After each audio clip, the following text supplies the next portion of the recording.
صلوا علی الحبیب صلی اللہ علی محمد صلی اللہ علیہ وسلم۔ ایک نوجوان حضرت سیدنا عبداللہ بن مبارک رحمت اللہ تعالی علیہ کی خدمت میں آ کر عرض گزار ہوا، مجھ سے بہت بڑا گناہ ہو گیا ہے،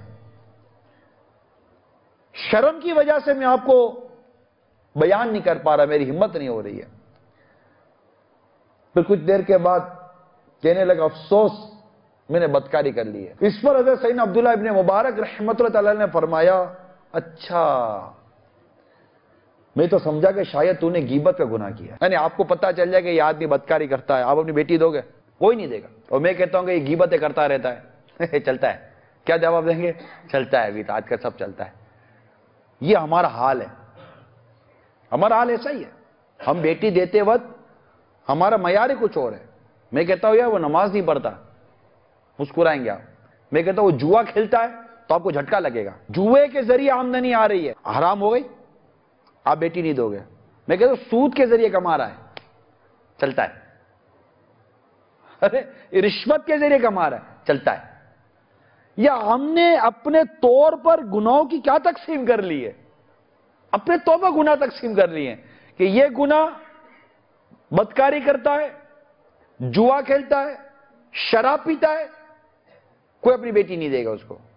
مانتا ہو یہ نہیں ہے، اللہ تعالیٰ ہمیں بچا کے رکھے کہ کسی کی بیٹی کسی جواری، شرابی اور بدکار کے پلے بند جائے۔ فیور نہیں کر رہا، میں تو اپنی ہماری جو مینٹلٹی اس کے مطابق عرض کر رہا ہوں۔ لیکن اگر ایک شخص بے نمازی ہے تو کوئی مسئلہ ہی نہیں ہے، بیٹی بہن، ارے بھائی بے نمازی ہے، بھائی یہ سود کھاتا ہے، سودی ادارے میں کام کر رہا ہے، رشوت خور ہے، یہ گندی عادت ہے اس کے اندر۔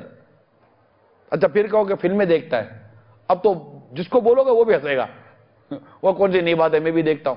ایک داڑھی والا ہے، ٹوپی والا آدمی ہے، آپ دیکھو کہ اس کے کان میں ہیڈ فون لگا ہوا ہے اور اونچی آواز ہو گئی ہے، کیونکہ بعضوں کا ہیڈ فون والے کو یہ نہیں پتا ہوتا کہ باہر کیا ہو رہا ہے، وہ اس کی موج ہوتی ہے نا، وہ لگا ہوا ہے، اور اس کو باہر والے کو آواز آ گئی۔ اب ہے مذہبی آدمی، داڑھی والا ٹوپی والا آدمی ہے، آپ بتائیں کیا آپ اس کو اچھا بولو گے برا بولو گے؟ اب ہیڈ فون نہیں ہے، گانا بھی نہیں ہے، گانا نہیں سن رہا، مگر اس کے موبائل فون سے جو میوزیکل ٹیون بجی ہے اس کے بارے میں آپ کیا کہیں گے؟ جو وہ غلط ہے تو یہ غلط کیوں نہیں ہے؟ تو اس کا غلط ہے تو تمہارا غلط کیوں نہیں ہے؟ آخر یہ تقسیم کیوں کی ہوئی ہے ہم نے؟ عورت کی یہ، مرد کی یہ، مولانا کی یہ، منڈانا کی یہ۔ What is this? نارمل رہیں یار، نارمل رہیں، سب کو احتیاط کرنی ہے، ہم سب مسلمان ہیں، ہم سب نے انشاءاللہ جنت کا راستہ لینا ہے، تو ہم نے اپنی خود اتنی تقسیم کیا کر کے رکھی؟ ڈیفینیٹلی اس کا انکار نہیں کرتا کہ ایک مذہبی آدمی کو، ایک عالم آدمی کو، ایک اہل علم کو احتیاطیں زیادہ کرنی چاہیے، مگر گناہ کی جو تقسیم ہے اس کو کون مطلب کہ آپ اتنی عجیب و غریب تقسیم کر کے رکھتے؟ مولانا حلوہ کھائے، حلال طیب حلوہ کھائے، حلال طیب پاکیزہ ستھرا حلوہ کھائے، مولانا حلوہ کھاتا ہے۔ تو رشوت کھاتا ہے، تو سود کھاتا ہے، تو حرام کھاتا ہے، تو جنٹل مین، اور مولانا پاک صاف طیب تکہ کھا لے مرغی کا، مولانا مرغی کھاتا ہے، مولانا فالودہ پی رہا تھا، ارے تو شراب پیتا ہے یار، انگلی مولانا پر ہی اٹھے گی۔ یہ سب اندر کی خباثت ہے، اندر کا بغض ہے جو مذہبی لوگوں کے خلاف ہمارے دل میں بیٹھا ہوا ہے، اور پھر غیبتیں کرتے ہیں، تہمتیں باندھتے ہیں، چگلیاں کرتے ہیں، دل آزاریاں کرتے ہیں۔ تمہارا بچہ فلم دیکھنے جائے تو صحیح ہے، اور مولانا کا بچہ پارک پہ بیٹھ کے خالی بوتل پیے تو مولانا کا بچہ بوتل پی رہا ہے، تو بوتل ہی پی رہا ہے نا یار، کیا مولانا کا بچہ کولڈ ڈرنک نہیں پی سکتا؟ یہ ہم نے کیا ہوا ہے، اس کو ختم کریں، اس کو ختم کریں، اپنے اندر مذہبی لوگوں کی محبت پیدا کریں۔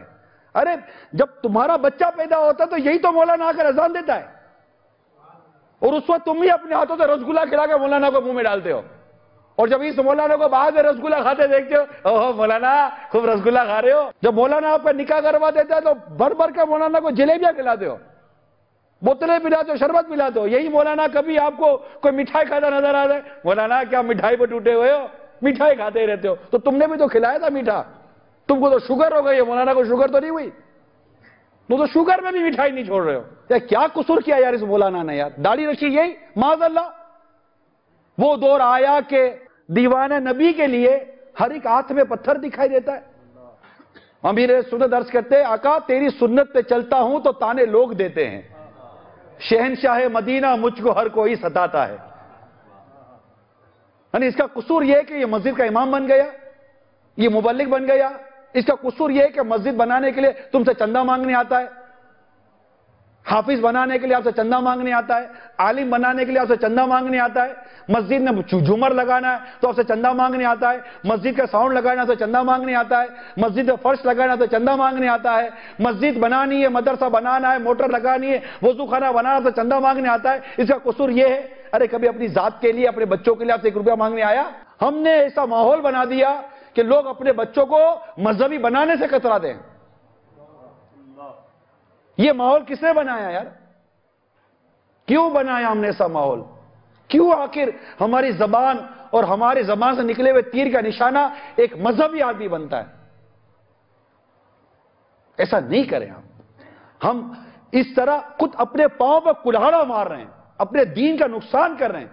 علماء نہیں بن رہے لوگ. آپ دیکھیں علماء کتنے ہیں آپ کے گھر میں، کتنے بچے ہیں، کتنے علماء ہیں آپ کے گھر میں، آپ کے خاندان میں ایک عالم ہے؟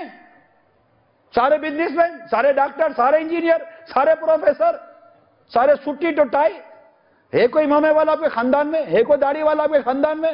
ہے کوئی عالم آپ کے خاندان میں؟ ہے کوئی حافظ آپ کے خاندان میں؟ میں جو عرض کرنا چاہتا ہوں وہ میرا خیال آپ سمجھ رہے ہیں. میں کیا کہنا چاہ رہا ہوں آپ کو کہ اپنی زبان کو مذہبی لوگوں سے روکنا اور خود مذہبی بننا. اچھا میں آپ کو کہتا ہوں مذہبی بنے، آپ کو شرم آتی ہے. کیوں؟ آپ ٹائی پہنتے آپ کو شرم نہیں آتی، آپ داڑھی رکھتے آپ کو شرم آتی ہے. ایک نابینا آدمی آپ کے سامنے آ گئے، آپ بولو اندھے، یہ بولو حق بات کی کہ نہیں کی؟ آپ نے حق بات کی، اندھائی تو ہے. اپنے اندھے کو اندھا بولا ہے نا، لیکن یہ بولنے سے کیا اس کو برا لگے گا؟